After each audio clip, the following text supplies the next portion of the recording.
As a Christian, these are the things you shouldn't allow in your home if you want the presence of God to dwell forever with you. A Christian home is meant to be more than just a place to live.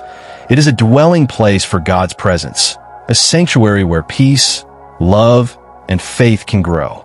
To keep our homes as spaces where the Spirit of God freely moves, there are some things we must choose to let go of. Removing these things is not about being strict, but about protecting the atmosphere of our hearts and families. One thing we should not keep in our homes is anything tied to idolatry. Whether it's a statue, a charm, or an object that draws our devotion away from the Lord, it has no place in a believer's life. God reminds us in Exodus 20 verses 3-4, "You shall have no other gods before me. You shall not make for yourself a carved image."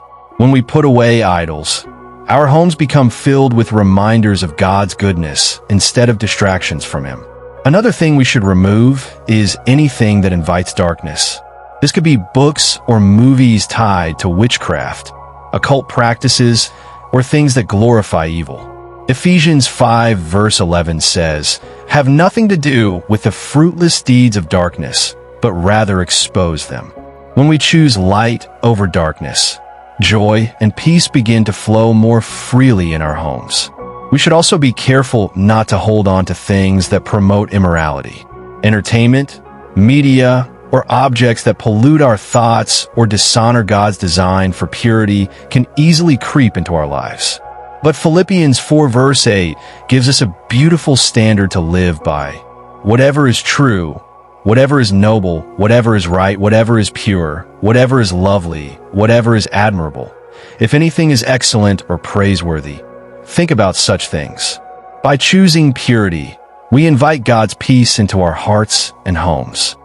Finally, a Christian home should not store up objects that stir bitterness, resentment, or unforgiveness.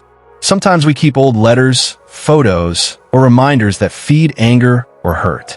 But Colossians 3 verse 13 teaches us, "Bear with each other and forgive one another if any of you has a grievance against someone. Forgive as the Lord forgave you." Letting go of such things opens the door for healing, restoration, and the sweet presence of God's love. When we guard our homes and hearts from things that do not honor Christ, we make room for His Spirit to dwell richly. Our homes then become a place of prayer, joy, and peace, an atmosphere that not only blesses us, but also shines as a light to anyone who walks through our doors.